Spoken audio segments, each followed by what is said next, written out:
rokok itu gak berbahaya sama sekali. Orang sakit itu karena makanan, bukan karena rokok. Orang itu sakit karena pola hidupnya, bukan karena rokok. Gak ada masalah dengan rokok. Faktanya apa? Banyak kok orang tua yang ibaratnya ya, udah senior, udah renta, masih ngerokok, sehat-sehat aja. Founders Theory.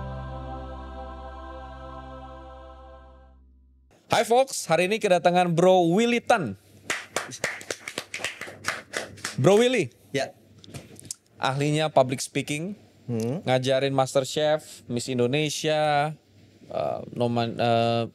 nominasi-nominasinya The Voice, juara-juaranya The Voice.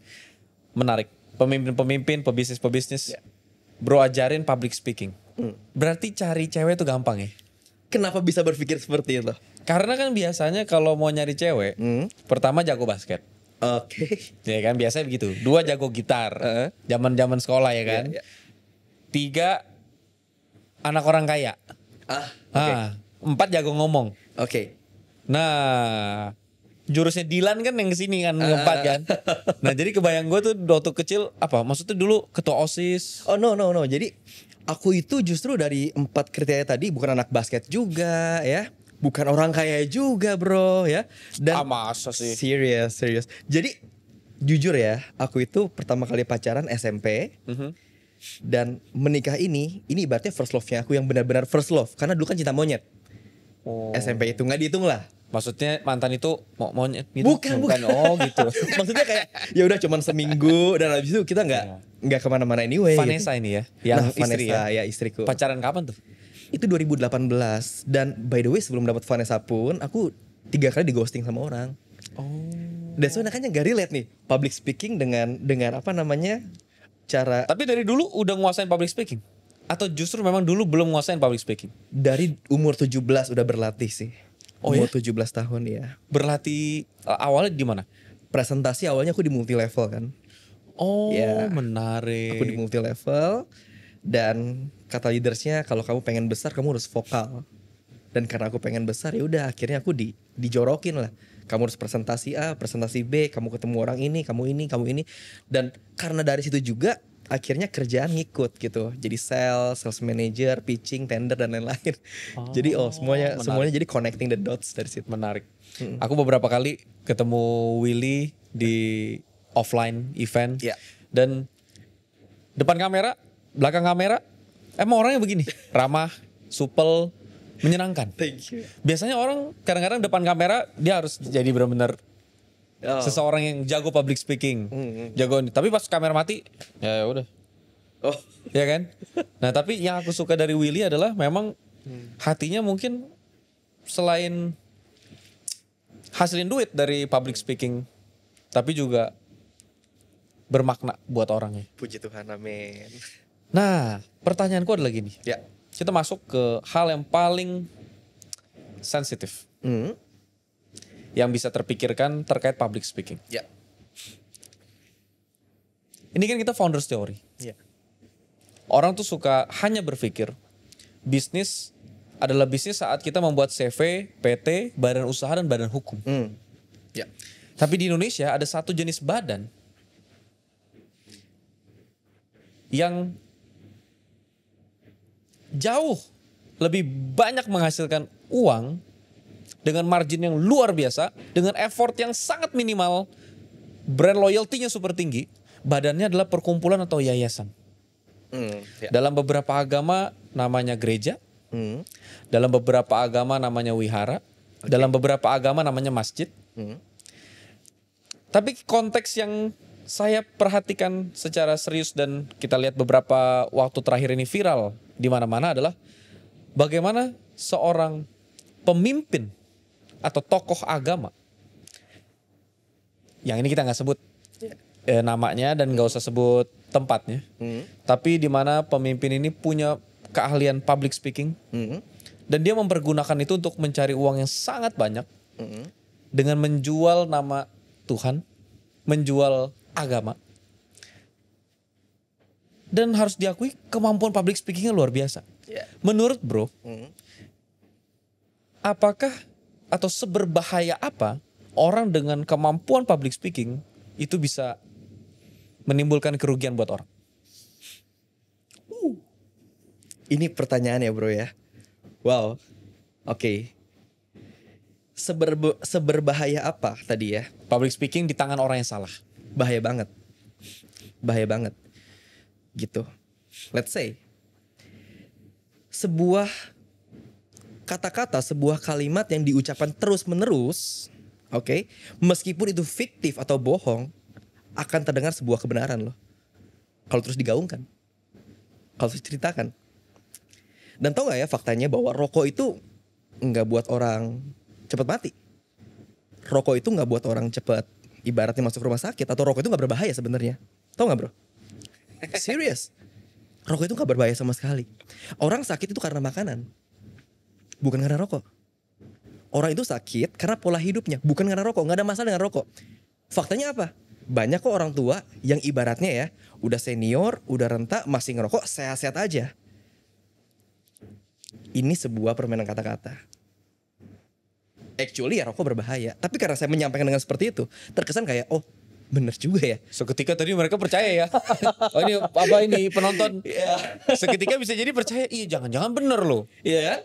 Kok ada orang ngerokok sampai tua hidup sehat-sehat aja? Ya. Fiktif yang disampaikan Secara tajam, secara pede, dan berulang-ulang, apalagi disertai dengan bukti yang ibaratnya ya kita tahu ya, banyak orang-orang tua pun yang merokok masih sehat. logical Bahkan dia- fallacy ya. Menarik. Nah tentu ya tadi bohong ya, perokok itu ya emang berbahaya. Cuman bayangkan ya, kalau misalnya kita dengan skill komunikasi tapi untuk memanipulasi akan sangat berbahaya. That's why kalau di kami kita punya platform namanya Braille Speakers ya, Public Speaking Academy. Tujuan kita mengajar itu ingat bukan cuma sekedar memberikan informasi, tapi memberikan transformasi. Dari yang nggak bisa jadi bisa, nggak ngerti jadi ngerti, nggak paham jadi paham. Kenapa? Ini kita nggak bakal bisa achieve tanpa ketulusan. Menarik. Nah karena ketulusan bisa dirasakan. Kenapa Balik aku lagi. nanya ini di awal? Ya. Terlalu banyak orang bahas betapa pentingnya harus belajar public speaking. Ini sesuatu yang penting. Iya penting, tapi orang tuh harus pahamin bahwa ini tuh bukan hanya penting. Ini tuh sangat penting. Saking pentingnya barang ini bisa jadi seperti senjata. Ya. Kalau di tangan orang yang tepat, itu jadi senjatanya pahlawan. Ya. Di tangan orang yang salah, ya seperti tadi bisa manipulasi dan bikin kebohongan luar biasa. Yes. Betul. Oke, itu satu hal. Ya. Yang kedua, banyak orang bilang gini bro. Enak jadi pemimpin tinggal ngomong doang. Kerjanya cuma ngomong. Buktiin dong. Kerja nyata. Ya. Di bayangan mereka, pemimpin tuh layak dapat gaji besar kalau benar-benar ikut mereka kerja juga. Misalnya, enak jadi pemimpin perusahaan outsourcing security. Bapak nggak tahu sih ngejaga malam bagaimana. Bapak mah cuma tinggal ngomong, kasih komunikasi ngomong. Mereka berpikir harusnya direktur utama perusahaan outsourcing security itu adalah harus seorang security juga. Makanya masyarakat Indonesia paling demen ngelihat pemimpin, pejabat, presiden, menteri yang ikut nanam padi di sawah. Walaupun nanamnya maju, bukan mundur ya. Tetap aja pokoknya the best. Wah ini presiden juga ikut membersihkan gorong-gorong. Nah itu jadi kayaknya luar biasa. Wah ini presidennya ikut dalam menjaga keamanan. Oh presidennya ini tentara yang jago dan segala macam. Jadi di bayangan mereka pemimpin itu belum jadi pemimpin kalau cuma ngomong doang. Tapi dari sudut pandang bro gimana?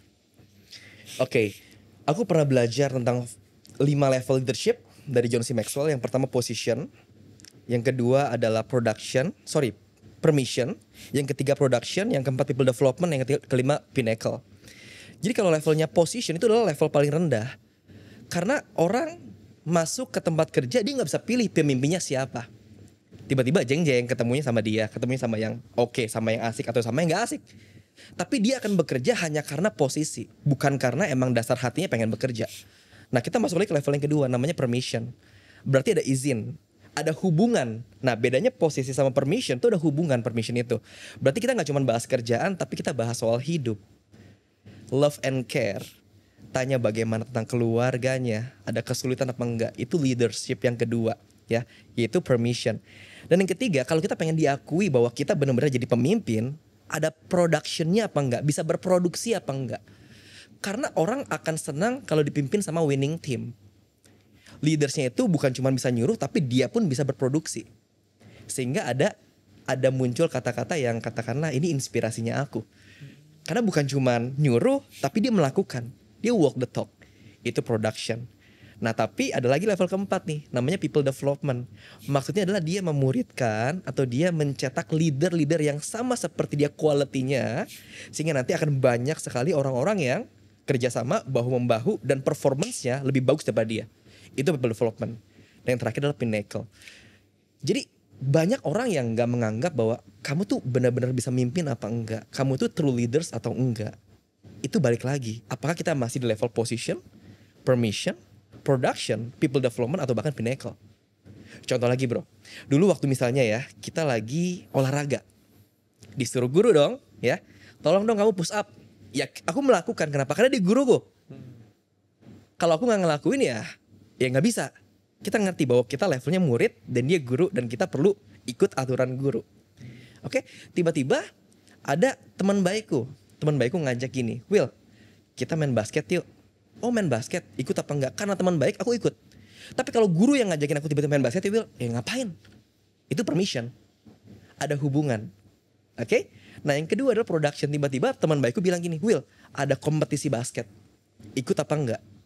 Ikut yuk. Tapi aku lihat dia teman baik sih, tapi gak ada kemampuan buat main basket. Ngapain, malu-maluin dong. Aku akan memilih orang yang emang jago main basket. Oh aku pilih si A deh.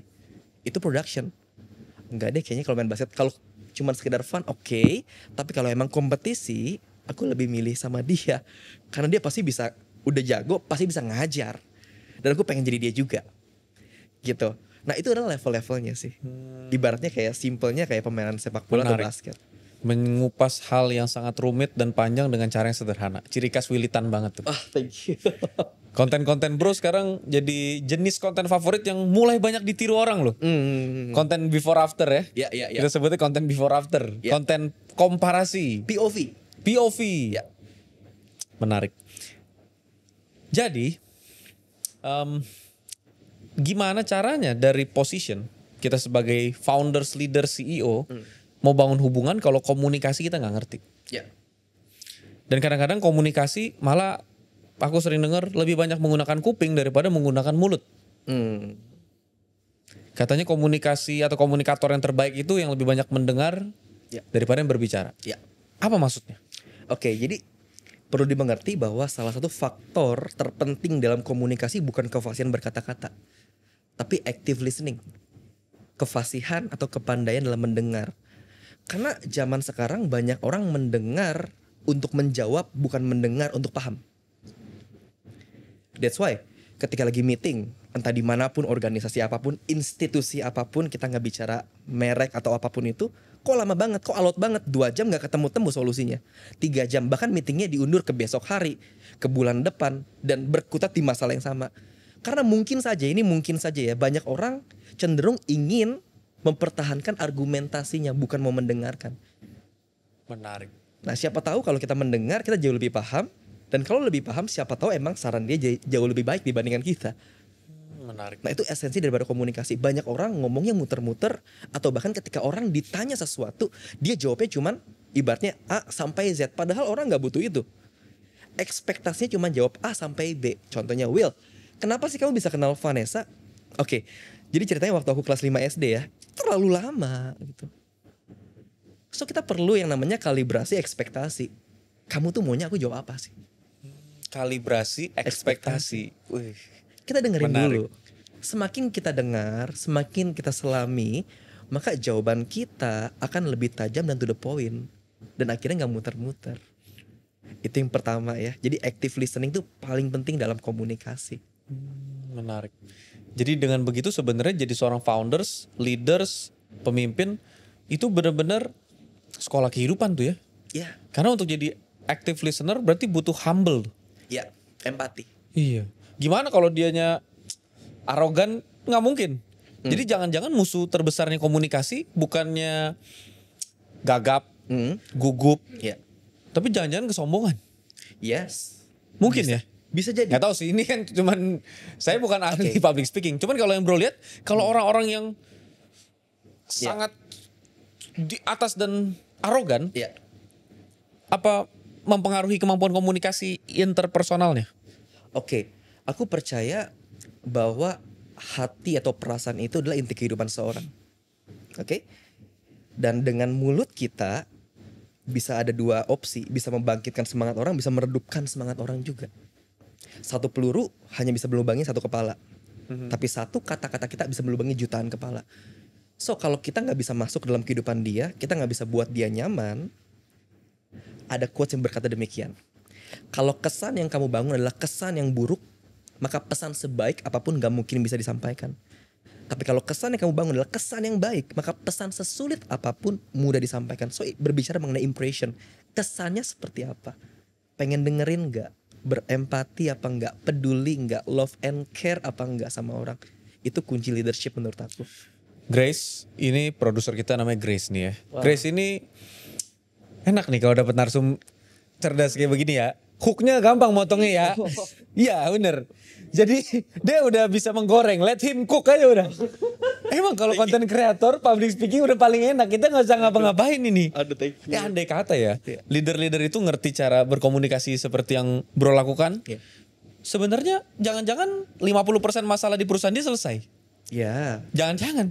Mungkin yang dia pikir tuh sebenarnya kenapa ya visi saya ada di sini. Detail semua udah ada di bayangan saya, tapi saya ngomong orang kagak ngerti-ngerti, bawahan saya nggak ngerti-ngerti, mungkin karena komunikasinya nggak nyampe ya. Betul, karena gini, bangun bisnis itu kita bangun people sebenarnya. Menarik. Yang menggerakkan sistem siapa? People. Kalau kita dikelilingi sama winning team, visinya benar-benar bisa terrealisasi kan? Tapi bukan cuma sekedar visi, sistem sudah bagus, KPI, SOP semuanya lengkap, tapi orang-orang yang bekerja nggak willing untuk bekerja dengan baik. How comes? Menarik. Ya ada quotes yang bilang kamu tuh sebenarnya nggak bisa bangun bisnis. Kamu bangun orang-orang, orang-orang itu yang akan membangun bisnis. Ya. Tapi ternyata bangun orang-orang lewat apa? Ya lewat komunikasi dan hubungan kan? Setuju. Ah keren. Jadi komunikasi itu bukan hanya sekedar menyampaikan informasi, meneruskan informasi. Karena kalau kayak gitu mah nggak usah komunikasi, cetak aja di lembar terus fotokopi. Ya. Tapi komunikasi itu menggerakkan dia Ya. ikut punya semangat yang sama kita. Iya. Oh itu menarik. Ya.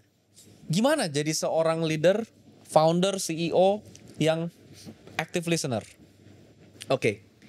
Yang pertama, ketika aku meeting, aku selalu tanya pertama ya, apa sih kendalanya kamu?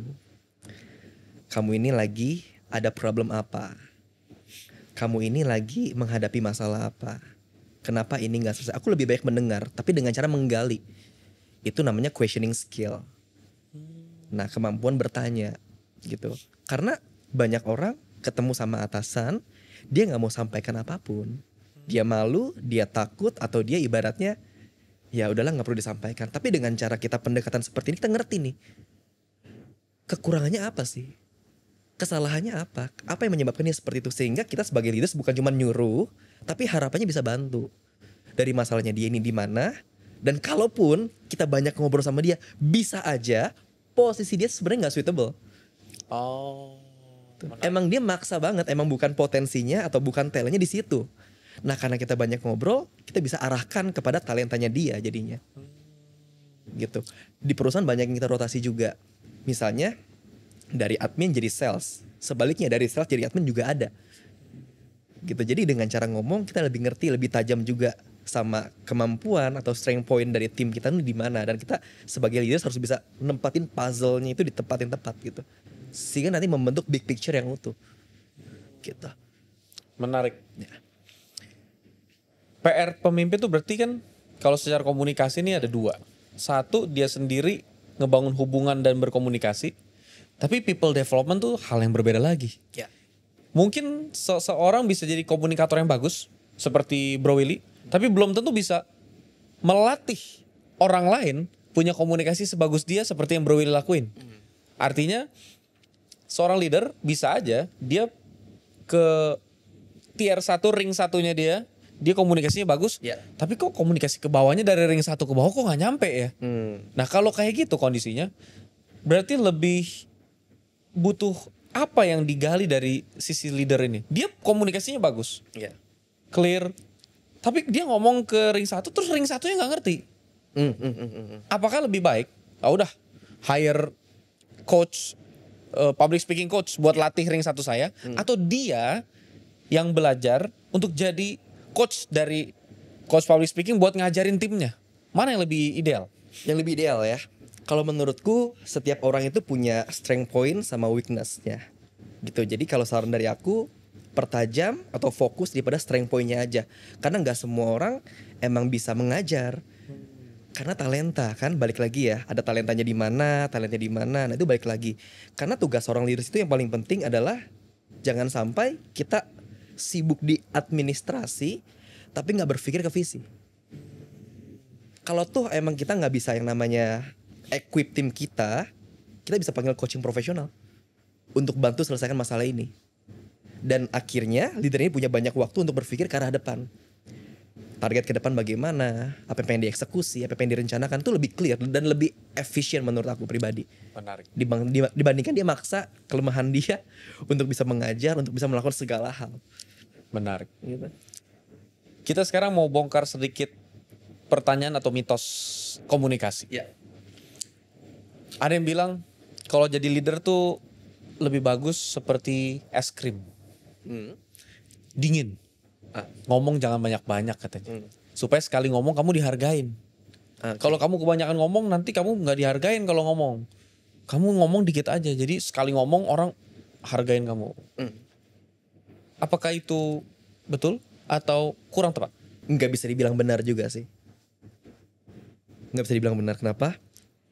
Karena kalau kita dingin, ya emang sih terkesan pesonanya, karismanya itu lebih kayak.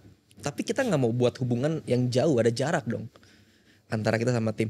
Tapi ada orang yang berkata demikian bahwa sebagai seorang leader harus punya boundaries. Nah, cuman tipe leader seperti apa kan masing-masing orang beda-beda. Kalau aku pribadi nih ya, ini balik lagi ya, subjektif sekali nih ya. Kalau aku pribadi, hampir setiap hari aku ngobrol. Bahkan kita punya pantry, aku makan di pantry. Aku ngobrol. Bahkan di waktu malam hari webinar udah selesai, kita ngebakso sama-sama. Itu aku pribadi. Karena bagiku kedekatan itu, hubungan itu nomor satu. Orang mungkin bisa bergerak hanya karena perkataan kita. Tapi orang yang bergerak karena dia ngerti kita tulus, itu beda outputnya. Ada hubungan di dalamnya. Nah kalau aku seperti itu. Ini menarik. Karena tipe komunikasi orang beda-beda. Ya. Jangan-jangan ada beberapa leader yang mungkin berpikir gini. Wah tuh bener tuh tipe orang tuh komunikasi beda-beda gak bisa disamain. Nah kalau gue emang tipenya gak berkomunikasi. Oke. Ada leader yang karena sungkan nyuruh, sungkan berkomunikasi. Awalnya karena sungkan, yang kedua karena sungkan jadi jarang ngomong. Jarang ngomong jadi tidak terlatih. Jadi udahlah saya praktekin aja. Aduh, kok office boy-nya disuruh bersihin gak ngerti ya. Udah dah dia yang bersihin kopinya. Aduh kok resepsionisnya nyambut tamu begitu, udah saya bantu dah nyambut tamu. Tapi dia bilang tipe komunikasi saya begini, saya komunikasi lewat tindakan. Apakah itu juga salah satu tipe komunikasi atau sebenarnya itu ngaco? Nggak begitu harusnya. Oke, itu balik lagi kepada leadership menurut aku pribadi. Karena di saat kita mimpin, bukan cuma nyuruh, tapi ada level-levelnya kan. Seperti I do, you see, and then I do, you do, and then you do, I see. Jadi seringkali apa yang kita sampaikan emang butuh contoh, butuh ilustrasi yang emang benar-benar konkret. Dan ibaratnya visualnya juga dapat.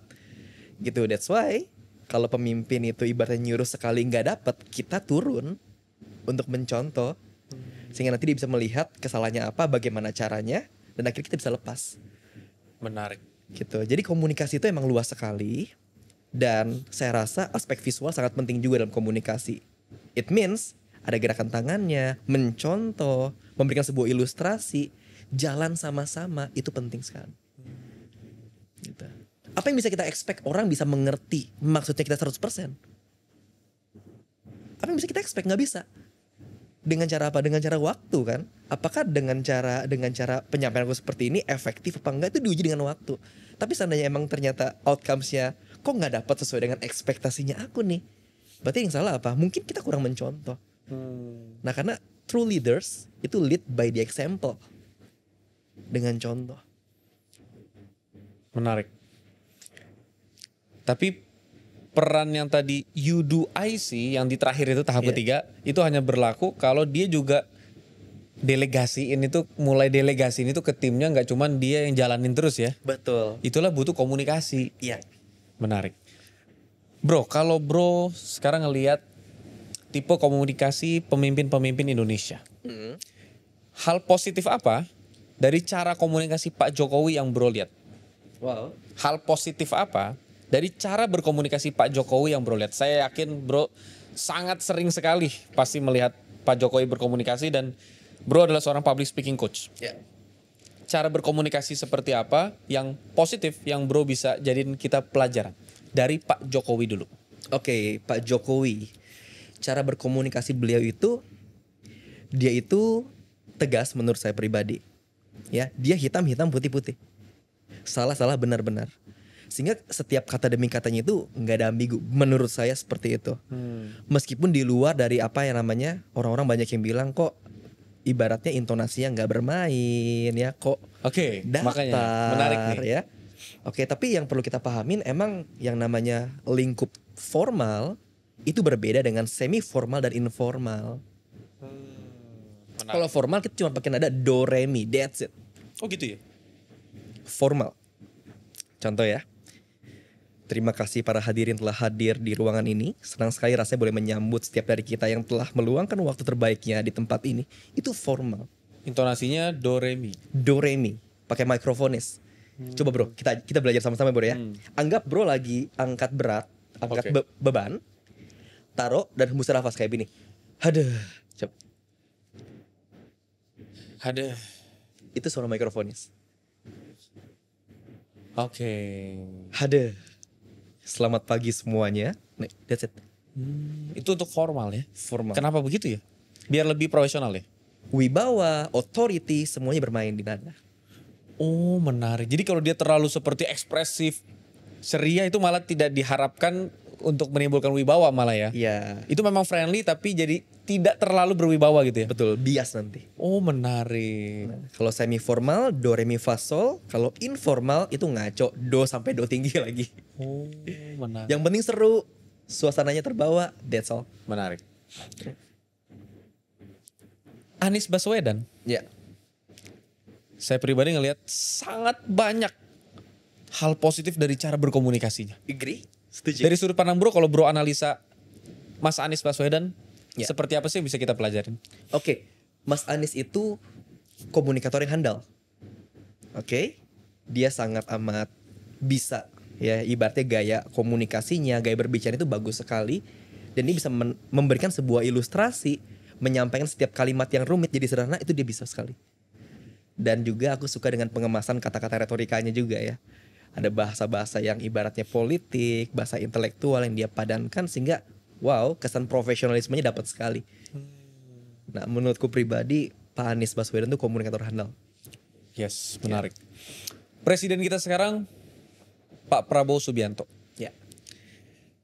Cara komunikasi beliau secara kasar kita bisa lihat seperti pimpinan militer lah. Ya. Apa hal positif yang bro lihat dari situ? Itu kan sangat berbeda dari Mas Anies, sangat berbeda dari Pak Jokowi. Iya. Yang bro lihat hal positifnya apa? Hal positifnya wibawa. Wibawa sebagai pemimpinnya itu bold banget. Aku suka ya. Karena backgroundnya juga dari militer. Dan tapi di saat barusan aku lihat juga di social media, dia menangis. Hari Guru Nasional ya? Ya, Hari Guru Nasional. Dia menangis. Jadi pemimpin yang menurutku pribadi yang emang bold, otoritinya dapat, wibawanya dapat, tapi satu sisi dia punya kelembutan hati. Nah, tulusnya berasa sih bagi aku. Menarik. Nah, itu bagi aku pribadi. Kenapa saya nanya-nanyain ini? Karena saya kasih contoh yang harusnya semua orang tahu. Iya. Kita tuh nggak punya kesempatan baca buku tentang mereka. Kita nggak punya kesempatan ngobrol langsung sama mereka. Ya. Kita nggak tahu isi hati mereka sebenarnya apa. Ya. Kita nggak tahu intensi nyata dalam hati mereka itu apa. Yang kita tahu cuma satu, cara mereka berkomunikasi. Kita nggak tahu di rumah dia baca buku atau enggak, bukunya yang dibaca apa, cara dia ngomong di rumah gimana, dia perlakuin istrinya gimana, dia didik anaknya gimana, apapun lah. Kita nggak tahu. Kita tuh cuma orang umum aja. Tapi seringkali karena nggak diseriusin komunikasi, orang bisa jadi miskom. Itulah kenapa buat pemimpin-pemimpin yang hebat seperti presiden, kepala negara, komunikasi itu penting banget buat mereka. Sedangkan untuk pemimpin bisnis, mereka biasa ngerasa, saya kan bukan orang panggung. Saya kan bukan presiden, kepala negara, influencer, content creator. Jadi saya gak perlu tampil begitulah. Orang saya juga cuma mimpin 12 orang, 15 orang, 100 orang, cuma begini doang. Yang mereka lupa adalah mereka juga sebenarnya gak diketahui secara personal sama timnya. Timnya juga gak tahu Bro Willy di rumah bagaimana. Bro Willy ini orang yang seperti apa sebenarnya. Yang mereka tahu cuma cara Bro Willy berkomunikasi. Betul ketulusan terbaca. Tapi faktanya ada beberapa orang yang tulus dan baik. Saya kenal sangat banyak. Tapi memang seperti jutek. Dan dia bilang ya karena saya tulus lah makanya saya begini. Saya apa adanya. Ya memang seperti orang jutek. Kalau kamu gak kenal saya, kata dia gitu. Kalau kamu gak kenal saya, kamu bakal bilang saya jutek. Kalau kamu kenal saya, baru kamu tahu. Kalau saya ini orangnya emang begini. Maksud saya bener baik. Memang bener dia baik. Tapi memang bener dia jutek. Masalahnya kan secara umum bawahan ketemu dia cuma seminggu sekali. Aduh pemimpinnya jutek banget sih. Niat baik nggak niat baik tetap aja rasanya kan gimana sih? Jadi nggak tersampaikan. Nah, gimana menurut Bro Willy merubah mindset leader-leader, pemimpin, pemilik bisnis yang dia ngerasa dia ini bukan orang panggung. Jadi nggak perlu belajar komunikasi buat apa? Emang saya punya konten. Saya nggak punya konten. Saya nggak jadi pembicara. Saya cuma mimpin bisnis sederhana. Karyawan berapa belas, berapa puluh doang. Buat apa saya ngerti komunikasi? Oke. Ada quotes yang berkata, we cannot not communicate. Setiap dari kita nggak akan bisa nggak berkomunikasi. Dan betul tadi, kita menilai orang dari komunikasinya. Karena tapi actually kita nggak tahu di rumah dia ngapain. Kesibukannya apa, hobinya apa, bagaimana peranan dia, kita nggak tahu. Tapi yang saya pahamin, komunikasi itu melambangkan self-image orang. Kita mungkin ketika ketemu sama orang baru, yang kita lihat pertama kali adalah visual image. Artinya adalah apa? Apa yang dia kenakan, pakaian dia, apa yang ibaratnya dia pegang, dan lain-lain. Itu visual image. Dan visual image itu menimbulkan assumption. Asumsi. Dan asumsi nggak sepenuhnya benar. Tapi ada yang kedua namanya vocal image. Adalah apa yang dia perkatakan. Kalimat apa yang dia keluarkan dari mulutnya. Dan vocal image menciptakan belief. Jadi ketemu sama orang baru, kita nggak bisa tahu dia ini siapa. Sebelum kita berbicara, sebelum kita ngobrol sama dia at least 30 sampai 1 jam, 30 menit sampai 1 jam, baru kita bisa kenal apakah asumsi aku benar-benar benar atau malah salah. Nah, karena kita pengen dikenal sebagai apa? Pengen dikenal sebagai orang yang pintar, orang yang baik, yang cerdas, yang rendah hati, semua tercermin kok dari komunikasi. Tapi sebaliknya juga, kalau kita pengen dikenal sebagai orang yang pendusta, suka berbohong, melebih-lebihkan, dan orang yang gak bisa dipercaya, semuanya tercermin dari komunikasi. Karena aku suka banget ada pepatah yang mengatakan hidup dan mati dikuasai oleh lidah. Barang siapa sering menggemakannya akan makan buahnya. That's why komunikasi itu penting banget. Kita pengen dikenal sebagai apa? Tercermin kok dari bagaimana kita berkomunikasi. Menarik. Jebakan selanjutnya bagi para pemimpin bisnis adalah mereka seringkali menganggap kalau ada bawahan karyawan yang pintar berkomunikasi, kalau pemimpin nggak nganggap itu menjilat, pemimpin nganggap itu wah ini orang kayak gini saya suka nih. Tapi seringkali yang kayak gini nggak disukai sama teman-temannya, karena bukan hanya terkesan menjilat, tapi dalam konteks ini dia adalah orang yang komunikatif, tapi sebenarnya kerjanya nggak maksimal. Dalam konteks ini, dia orangnya komunikatif tapi kerjanya nggak maksimal. Yang lain mungkin banyak yang lebih maksimal, tapi selalu prinsip hidup begini. Udahlah, nanti yang di atas udah tahu pekerjaan saya. Maksudnya pencipta langit bumi udah tahu. Saya lakuin aja yang terbaik. Saya nggak usah banyak ngomong, nggak usah banyak ngejilat, nggak usah banyak komunikasi, cari muka apa. Pokoknya nanti tahu aja. Faktanya enggak. Faktanya pemimpin bisnis kan kagak yang di atas. karyawan mana yang paling bekerja paling rajin, nggak ada. Jadi pemilik bisnis taunya, dia nih yang paling menonjol. Setiap kali meeting dia ngomong. Setiap kali ini ngasih ide, setiap kali ini wah ini emang calon pemimpin. Kamu nanti dapat promosi nih. Sebenarnya kekeliruannya tuh ada di mana? Apakah harusnya leadernya ini nggak ngelihat orang cuma dari komunikasinya doang? Atau harusnya karyawan yang nggak berkomunikasi ini ya belajarlah berkomunikasi. Jangan nggak menyampaikan apa yang selama ini dijalanin. Karena seringkali yang kerja A yang nyampein B. Jadi bosnya pikir ini kerjaannya si B. Mana bosnya tahu ini kerjaannya si A. Yang didapat kredit si B mulu. Akhirnya di korporasi terciptalah orang-orang yang benar-benar kerja sama orang yang pintar ngambil kredit kerjaan orang. For the sake of kemampuan komunikasi. Karena dia punya kemampuan komunikasi, dia bisa melakukan lebih banyak hal, lebih cepat promosi. Dan setelah dia jadi leader, orang-orang yang bisa kerja ini, dia namanya leader kan nggak turun langsung. Nah dia benar-benar hanya memanfaatkan komunikasi. Ya cuma nyuruh-nyuruh doang. Yang di bawah nggak suka nih. Lu nyuruh-nyuruh doang. Tapi faktanya memang sebagai pemimpin masa nggak nyuruh ya harus nyuruh. Kepala satpam. Satpamnya ada 50. Ya dia nggak mungkin jaga juga. Dia muter. Dia ngecek sistem. Satpam lain bilang, ini mah dia gara-gara sering ngobrol sama si bos. Pinter ngejilat dia nih. Pinter berkomunikasi. Fenomena ini tuh terjadi di hampir seluruh perusahaan, seluruh organisasi lah. Apa yang sebaiknya diperbaiki dan gimana cara Bro nganalisa situasi ini? Oke, emang gak bisa dipungkiri bahwa tiket masuk ke dalam sebuah dunia korporasi itu kan interview. Interview dinilai dari komunikasi. Ya kan? Sebelum bekerja loh. Ketika komunikasinya bagus, orang juga belum sempat lihat kerjaannya, tapi kan dipilih. Tinggal nanti ibaratnya di rentang waktunya seleksi alam terjadi kan. Nah, aku suka banget dengan manfaat public speaking yang satu ini, yaitu meningkatkan kredibilitas. Coba kita sama-sama flashback ya. Waktu sekolah deh. Ada orang yang aktif, proaktif. Guru nanya, dia bisa jawab. Guru suruh maju, dia maju. Desain guru apa enggak? Iya. Desain guru. Itu simpelnya. Apalagi di dunia korporasi. Karena balik lagi nih, komunikasi melambangkan self image orang. Pengen dikenal sebagai apa. Nah cuman masalahnya apakah berbanding lurus antara kefasihan atau kemahiran dalam berbicara dengan skill? Ya belum tentu. Belum tentu. Tapi setidaknya itu golden ticket. Untuk kita bisa mendapatkan kepercayaan orang, kita butuh yang namanya skill komunikasi. Selebihnya untuk yang namanya kinerja balik lagi ke masing-masing individu. Pengen excellent apa enggak, pengen maksimal apa enggak. Karena semuanya at the end akan teruji kok.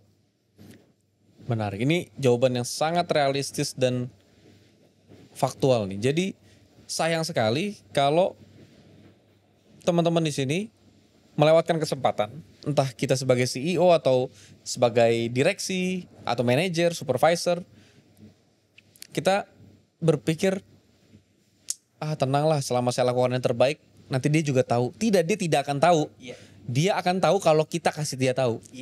Jadi tergantung cara kita kasih dia tahu. Berlebih-lebihan itu menjilat. Tapi komunikasi secukupnya itu proper. Jangan sampai rekan kerja kita yang kita anggap toksik, nggak bisa kerja, tapi pintar berkomunikasi.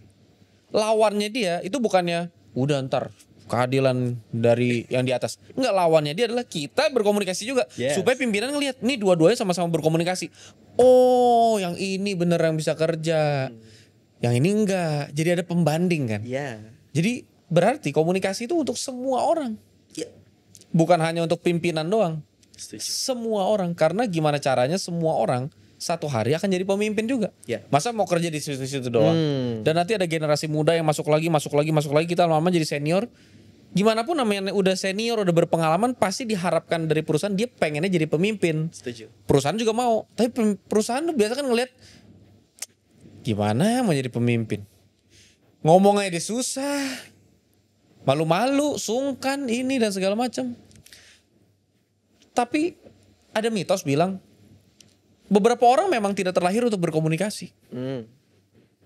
Menurut Bro gimana? Oke. Menurut Bro, kalau misal kita waktu masih kecil, dokter Black tiba-tiba langsung bisa, halo dok, apa kabar? Apakah seperti itu? Tentu tidak. Tentu tidak. Diajarin kan sama orang tua, mama, makan. Berarti public speaking, komunikasi bukan bakat dari lahir, melainkan sebuah keterampilan. Yang namanya keterampilan itu kan skill. Yang namanya skill bisa diasah, bisa ditajamkan, bisa dilatih. Nah itu mindset atau mitos yang salah. Bahkan ada juga yang bilang bahwa aku introvert, nggak bisa public speak. Nggak begitu. Karena faktanya, kita kalau boleh ambil nama, Mark Zuckerberg, Bill Gates, J.K. Rowling, Steve Jobs, itu semua introvert loh. Tapi kok bisa? Nah berarti bukan soal kepribadian juga. Public speaking tidak berbicara mengenai kepribadian seseorang. Apakah dia introvert atau extrovert? Menurut saya semua orang bisa public speaking selama dia pengen mencoba, dia punya niat untuk jadi bisa. That's all. Berarti kalau begitu, belajar komunikasi itu nggak seperti orang main gitar ya. Kalau main gitar kan ada orang boleh belajar main gitar, ada sebagian orang yang nggak usah belajar main gitar. Tapi belajar kemampuan berbicara, kemampuan berkomunikasi, itu seperti orang belajar berbahasa. Ya. Jadi nggak mungkin orang nggak belajar bahasa. Mau tinggal di negara manapun dia harus belajar bahasa. Ya. Dan detik ini belajar komunikasi udah harus seperti belajar bahasa. Kalau begitu, udah tahu dari awal orang kerja aja, lamar kerja pertama kalinya itu dari interview. Tapi komunikasi itu nggak pernah benar-benar jadi mata pelajaran yang serius diajarkan di sekolah. Ya. Coba di sekolah lihat, orang semua dididik untuk mendengar. Coba mau ngomong dikit ya, mau ngebantah dikit, wah ini anak nih pemberontak nih, ini anak banyak ngomong nih. Kita suka ngomong di kelas, gurunya ngomong sesuatu kita ngomong yang lain. Gara-gara ini ya kita nggak nangkep dia ngomong apa. Terus nih murid, ini maksudnya gimana sih?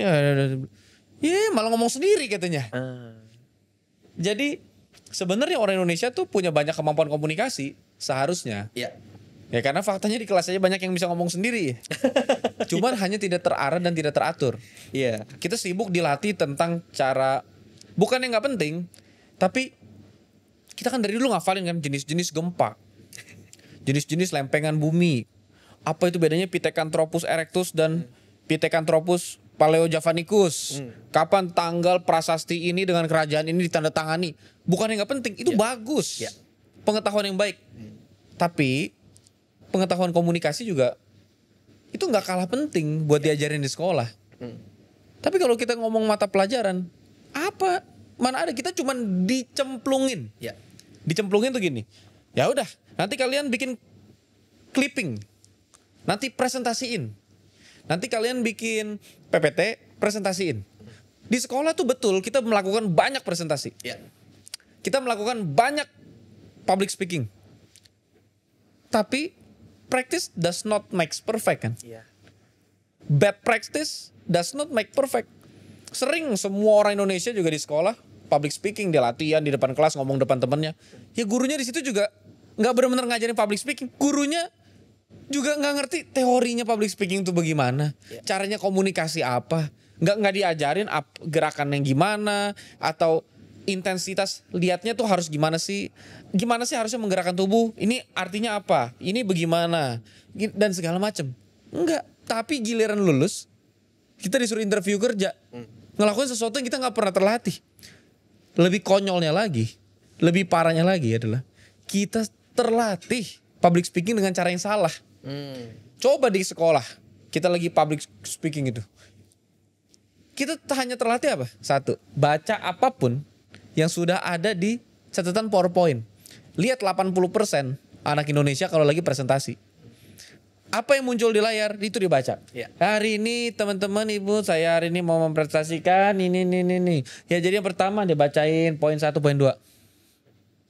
Sampai kita lihat pemimpin-pemimpin pun foto orasi baca. Ya dibilang salah gak? Ya gak ada salah benar. Cuman kan gimana ya? Namanya kalau orang baca tuh feel-nya kayak gimana ya? Saya ngerti sih, mungkin dia takut salah ngomong. Ya kalau dia level presiden bisa dimaklumin lah. Presiden salah ngomong berbahaya. Tapi maksudnya kemampuan yang penting begini nggak diajarin. Kemampuan yang nggak terlalu penting dimasukin. Menurut bro, kalau seorang leader, founder, CEO mau ngelatih timnya atau seorang orang tua mau ngelatih anaknya, ini konteksnya benar-benar untuk yang masih nol, beginner. Pelajaran komunikasi pertama tuh apa? Pelajaran komunikasi pertama masih nol sekali ya. Ad-lib speaking. Ad-lib speaking. apa itu? Jadi kita coba tentukan kata kerja boleh, kata sifat boleh, kata benda boleh, pilih salah satu aja. Oke. Misalnya ya, depan kita ada pot bunga. Oke. Oke, lalu coba deskripsikan selama 1 menit dulu. Jangan putus, jangan ada em-emnya, dan gunakan kreativitas. Oh, itu namanya ad-lib speaking. Ad-lib speaking, sesimpel itu.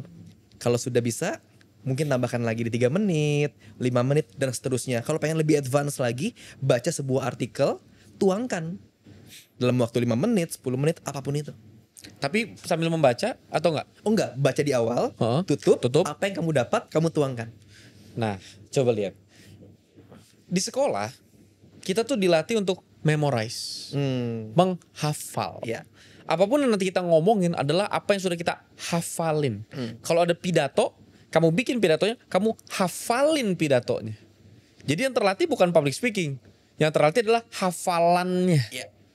Intonasinya pun sampai dihafal, di bagian mana harus titik, di bagian mana tanda tanya, di bagian mana koma. Ya. Tapi kalau tadi dari latihan dari public speaking coach, ternyata yang harusnya dilatih adalah imajinasi. Kreativitas. Ternyata komunikasi itu sangat erat sama kreativitas ya. Iya. Bukan tentang hafalan berarti ya. Yes. Betul, karena kan communication is an art. Art itu kan seni. Berarti dalam komunikasi terkandung unsur kreativitas. Nggak monoton, nggak itu-itu aja. Ada performing arts-nya dan lain-lain. Nah tadi kita balik lagi. Kok dulu kita nggak diajarkan secara dalam teknik komunikasi, teknik public speaking ya. Padahal kita as a human being ya perlu komunikasi setiap hari. Nah apa sih tantangan daripada generasi kita atau ibaratnya bangsanya kita? Karena kalau yang aku lihat, kita ini kurang exposure sejak dini. Oke. Oke? Kemampuan atau stage lah, katakanlah stage untuk public speaking, kompetisi itu minim sekali. Bahkan nggak jarang aku temuin orang-orang dewasa yang sudah keluar daripada dunia akademisi formalnya baru belajar public speaking. Oh iya. Karena emang dari Akademi formalnya nggak ada. nggak ada akademi formalnya. Nah, tapi banyak juga, nah ini dilematis nih. Banyak orang juga yang berkata bahwa aduh aku udah segini usianya belajar terlambat. Pedang bermata dua. Karena hal ini jadi hal ini, jadi hal ini, jadi hal ini. Gitu. Ini sebuah sistem. Beda sama luar negeri yang ibaratnya menganut kebudayaan yang individualis gitu. Salah ngomong ya nggak apa-apa. Gua, lu. Tapi kalau di Indonesia kan kebudayaannya kolektif nih. Ada norma, tatanan, hierarki, bahkan etnis, budaya, bahasa tuh beda. Dan keselarasan kelompok itu sangat amat dijunjung tinggi. Oke? Nah inilah yang membuat orang-orang takut berbicara. Kenapa? Karena takut salah ngomong, salah ucap, atau dicap sombong, dan lain-lain. Takut dianggap menonjol. Iya. Karena kalau menonjol, cari muka lu sama guru, cari muka sama bos, Nah. cari muka. Selalu kalau kita tuh berpikir kalau ada orang menonjol komunikasinya, dianggapnya cari muka. Yes. Atau show off. Ya. Ya kan? Nah ini sebuah pola pikir yang menurut aku kurang tepat. Karena lewat komunikasi kita bisa mengenal seseorang. Siapa tahu lewat ide, pikiran, gagasan kita ini bisa mengubah dunia loh. Exactly. Ya, itu ke bawah tuh dari sekolah begitu. Iya. Sampai sekarang udah jadi business owner, ditanya, "Pak, ayo dong Pak, share sesuatu." Enggak lah, saya kan bukan siapa-siapa. Aduh, enggak deh, saya enggak terlalu pinter begini-begini. Aduh, personal branding. Nanti deh, saya belum siap. Ya, that's why harus ngerti nih, mana yang rendah diri, mana yang rendah hati. Kita kan budaya timur, harus hormat, gak boleh sombong, dan lain-lain. Tapi banyak orang-orang yang aku temuin bukannya rendah hati, tapi rendah diri. Menganggap aku mah begini-begini aja, aku gak bisa apa. Bahkan dipuji aja, kamu keren loh. Enggak lah, aku gak dipuji. Ngomongnya enggak kamu juga keren. Coba, kalau misalnya Bro Adit, aku kasih sesuatu, tapi kamu bilang, enggak buat kamu aja. Sedih gak ya ngasih? Harusnya bilangnya terima kasih. Ya, orang memuji tandanya kita mengapresiasi dia. Tapi kenapa jawabannya, enggak kamu juga bisa.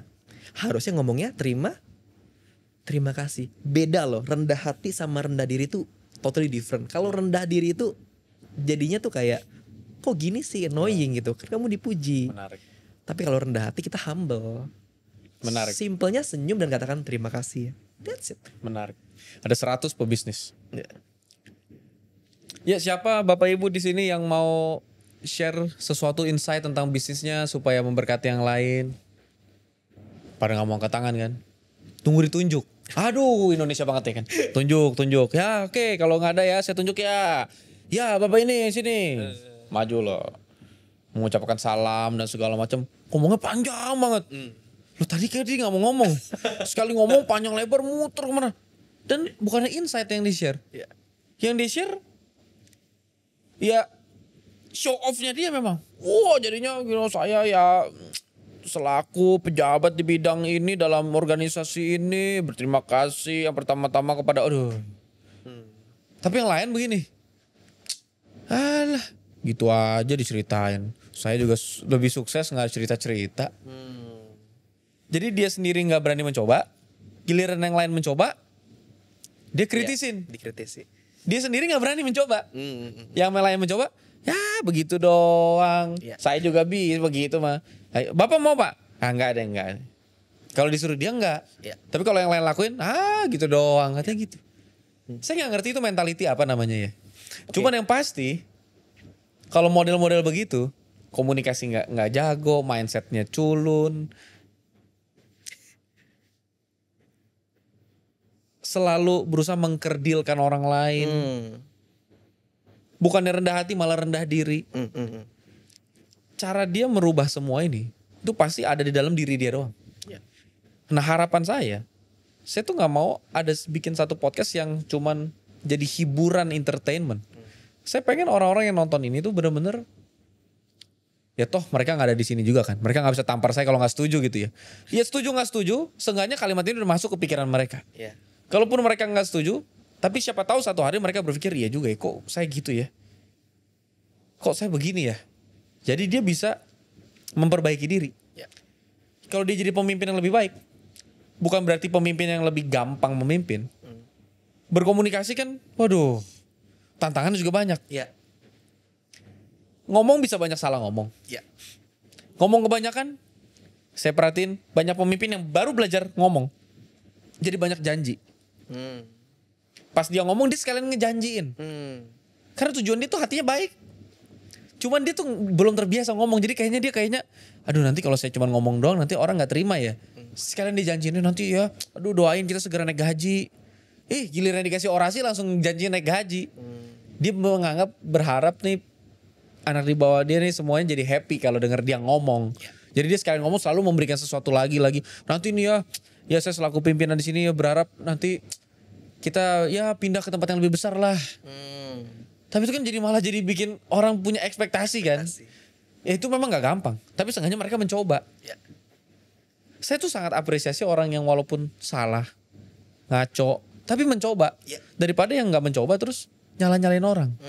Nah kalau dari pengalaman bro, dalam melatih, apa biasanya masalahnya pemilik bisnis atau pimpinan dalam belajar berkomunikasi? Kesalahan-kesalahan apa yang paling sering terjadi untuk pimpinan-pimpinan orang-orang yang sudah senior belajar berkomunikasi? Oke. Mostly kesalahan orang-orang yang baru belajar komunikasi adalah gak pede. Sebenarnya kalau kita mau tarik grafik, cuman 2 kok. Kenapa orang bisa gagal public speaking? Yang pertama karena gak pede, yang kedua karena gak menguasai materi. That's all. Menarik. Gak pede dan tidak menguasai materi. Ya. Kalau tidak pede berarti mungkin dugaan saya dia memang kurang jam terbang. Tapi kalau nggak menguasai materi berarti memang dia tidak persiapan ya. Gak ada persiapan. Cuman 2 kok penyakitnya. Oke. Nah, nggak pede. Kita bahas dari yang nggak pede dulu. Nah, banyak orang berwawasan, pintar, jenius, tapi karena nggak pede, nggak bisa presentasi juga. Oke. Tapi ada orang yang so-so lah, tapi karena dia pede, performingnya bagus banget.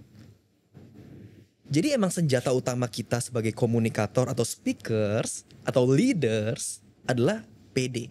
Confidence-nya itu. Menarik. That's why ada 4 level dalam public speaker. Yang pertama adalah bagaimana kita bisa mengatasi rasa takut dan menguasai diri sepenuhnya. Yang kedua, bagaimana membuat audiens kita antusias dengan topik yang kita bawakan. Yang ketiga, bagaimana membuat audiens kita mengingat pesan kita. Dan yang keempat, bagaimana membuat audiens kita melakukan dari apa yang kita sampaikan. Kita nggak bisa buat audiens melakukan, ingat, antusias sebelum kita solve yang pertama ini. Yaitu menguasai diri sendiri dan mengatasi rasa takut. That's why dalam frameworknya kita, di awal-awal kita nggak ada bahas teknik vokal. Kita nggak ada bahas body language dan lain-lain, tapi kita bahas identity. Kita akan bahas mengenai confidence-nya seperti apa. Karena aku percaya orang ada pada hari ini semua karena variabel kehidupan masa lalu ini dia. Nggak ada ucuk-ucuk tiba-tiba jadi orang nggak pede. Mungkin di masa lalunya dia pernah dibentak, dibully, nggak diberi kesempatan, diperlakukan dengan tidak wajar dan lain-lain, sehingga membentuk dia seperti hari ini. Nah, itu yang perlu diberesin di awal. Bahwa salah itu nggak apa-apa, salah itu wajar. Kamu salah hari ini, orang nggak bakal inget kamu sampai selama-lamanya kok. Oke, nah itu yang perlu kita kasih pemahaman bahwa salah itu baik, salah aja dulu, ntar juga bener, nggak apa-apa. Nah itu yang perlu kita dorong di awal, baru nanti akhirnya bisa yang namanya level 2, level 3, level 4. Menarik. Jadi awal tuh mereka selalu pengen langsung perfect ya. Iya. Dari awal tuh pimpinan kalau lagi pemilik bisnis, founders lagi pengen belajar komunikasi, mereka tuh langsung pengen perfect. Dan itu malah bikin jadi mereka nggak bisa ngapa-ngapain. Iya. Menarik. Bro Willy, ini kita sudah banyak kupas tentang komunikasi. Ya.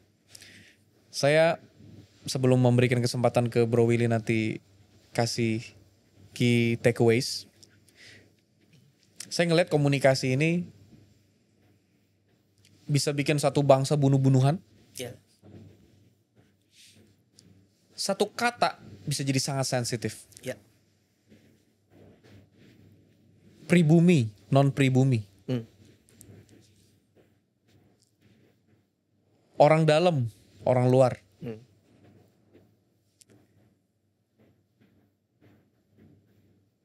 Itu orang punya privilege. Saya mah bukan anak privilege. Ya. Itu udah langsung bentuk mindset dia tuh. Kalimat itu sepenting itu. Walaupun hari ini kita belajar komunikasi, tetaplah selalu ingat, lebih baik tidak ngomong apapun kalau kita nggak yakin sama apa yang mau kita omongin. Ya. Tapi kalau kita sudah tahu dan yakin apa yang mau kita omongin kepada siapa dan bermakna apa, kalau kita tidak belajar komunikasi, nggak ada artinya juga. Ya. Punya visi, value dalam diri kita, itu kayak punya peluru. Tapi peluru nggak bisa disambit. Mana bisa nembakin peluru disambit pelurunya? Ya kagak guna peluru, pakai batu aja. Kalau udah punya peluru, pakai pistol. Nah pistolnya itu berbagai cara. Komunikasi, jabatan, itu bisa jadi pistol menembakkan peluru value kebaikan.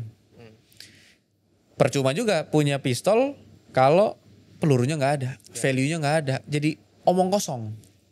Pinter ngomong nggak ada isinya. Itulah kenapa tadi di brief speaker yang digali dulu bukan cuma tentang kemampuan public speakingnya, tapi identity. Ya. Mungkin di dalam identity juga ada core value-nya. Ya. Apa visinya dia? Buat apa sih awalnya belajar komunikasi? Sama persis seperti Founders Theory hari ini. Kalau kalian pemilik bisnis atau mau membuat bisnis, coba pikir lu, buat apa sih dari awal bikin bisnis? Kalau dari awal target bikin bisnis adalah dapat duit banyak, banyak cara lain buat dapat duit banyak. Ya. Jadi investor kripto dapat duit banyak, nggak harus bikin bisnis. Jadi influencer nggak harus bikin bisnis dapat duit banyak. Ya. Banyak cara dapat duit. Tapi setiap kali melakukan apapun, kalau ketemu kenapanya dan bagaimana melakukan dengan cara yang efektif, menurut saya kunci yang tidak boleh hilang adalah komunikasi. Saya yakin kalau pemimpin bisnis, pemilik bisnis, founder, CEO, direktur, manajer, supervisor ngerti komunikasi yang baik, bukan komunikasi seperti sales obat. Sales obat zaman dulu yang ngomong terus 100% gak pernah ngedenger. Tapi komunikasi yang dari tadi dibahas sama Bro Willy ini, cara yang benar dan malah lebih banyak menggunakan kuping daripada mulutnya. seharusnya 50% masalah di perusahaan kita udah selesai. Karena seringkali masalah di perusahaan itu adalah tentang internal komunikasi. Kita ngomonginnya omset yang gak tercapai, nyarinya strategi marketing. Faktanya pas saya lihat, loh, jadi pas saya ngomong strategi marketingnya, timnya bilang, Pak, saya udah ngomong ke ibu, ownernya, hal yang sama dari 2 tahun lalu. Dia kagak mau. Kagak pernah terima. Nah pas bapak yang ngomong, dia oke. Terus saya coba gali. Ternyata ownernya itu bukannya gara-gara saya yang ngomong. Dia nggak ngerti aja yang timnya maksud tuh apa gitu. Jadi cara menyampaikan hal yang sama persis itu benar-benar menentukan sangat banyak hal. Jadi jangan-jangan solusi bisnis kita hari ini bukan strategi marketing yang lebih baik. Walaupun saya orang marketing, tapi kita harus ngomong jujur bahwa jangan-jangan masalahnya bukan di strategi marketingnya, bukan di SDM yang kurang baik. Jangan-jangan itu SDM-nya sudah tepat, tapi kita nggak tahu aja potensi dia sejauh apa dan kita nggak pernah kasih delegasi kepercayaan karena kita nggak pernah berkomunikasi dan bangun hubungan sama dia. Exactly. Jangan-jangan masalahnya bukan tentang lokasi toko kamu yang kurang. Jangan-jangan masalahnya adalah bukan tentang merekrut klien atau customer baru. Jangan-jangan customer yang udah pernah datang pun nggak datang lagi gara-gara cara penyambutan tamunya di situ ngaco banget gitu kan. Ternyata kenapa bisa ngaco banget? Ya gimana nggak ngaco? Resepsionisnya belajar cara berkomunikasi dari pimpinannya yang jutek. Yang bilang saya mah apa adanya. Ya resepsionisnya juga apa adanya. Ya owner begitu, resepsionisnya begitu. Jangan-jangan 50% masalah bisnis kita selesai. Sekaligus masalah di keluarga selesai. Masalah di dalam diri sendiri selesai. Jadi ternyata komunikasi itu hal yang sangat sepele. Alah cuman ngomong doang, siapa sih yang gak bisa ngomong? Emang saya gagu gak bisa ngomong? Ngomong bukan cuma sekedar ngomong. Ngomong itu ada seninya. Jadi saya sangat yakin kalau kita punya waktu lebih, itu adalah investasi paling mahal dalam belajar komunikasi. Tentu selain kerendahan hati juga. Karena gak semua orang punya kemauan mau belajar. Karena banyak orang pikir, saya ini siapa? Kamu tahu gak saya siapa? Masa saya belajar? Belajar, saya ini siapa? Gitu. Dia gak tahu sebenarnya diri dia siapa. Kalau dia tahu diri dia siapa, dia pasti gak pernah berhenti belajar. Karena saya yakin yang dilatih sama Bro Willitan juga orang-orang hebat semua. Dan mereka masih belajar. MasterChef, Miss Indonesia, The Voice, dan banyak tokoh-tokoh lain, pemilik bisnis, direktur-direktur masih belajar. Artinya justru seperti ilmu padi, makin berisi makin merunduk. Silakan bro, key takeaways buat kita semua. Oke, Mahatma Gandhi pernah berkata kalau kita melangkah ada 2 kemungkinan. Bisa jadi gagal, bisa jadi berhasil. Tapi kalau kita nggak berani melangkah, cuma 1 kemungkinannya itu sudah pasti gagal. Kalau kita takut gagal, takut buat salah, itu sama dengan kita takut menang juga. Karena kalau takut gagal, takut melangkah, berarti kita juga takut untuk memulai kan. Sama halnya juga takut menang. Kalau kita nggak berani memulai, gimana caranya kita bisa mendapatkan kemenangan? Jadi menurut saya pribadi, coba aja, langkah dulu aja, karena semua langkah besar dimulai dari langkah kecil. Dan kita nggak akan tahu 2025, 2026 bagaimana dengan organisasimu, bagaimana dengan perusahaanmu, bagaimana dengan kepemimpinanmu. Kita nggak akan tahu. Selama kita pengen mencoba, pasti ada sebuah harapan baru. Itu aja. Sekian folks, sampai ketemu di episode berikutnya. Bye-bye.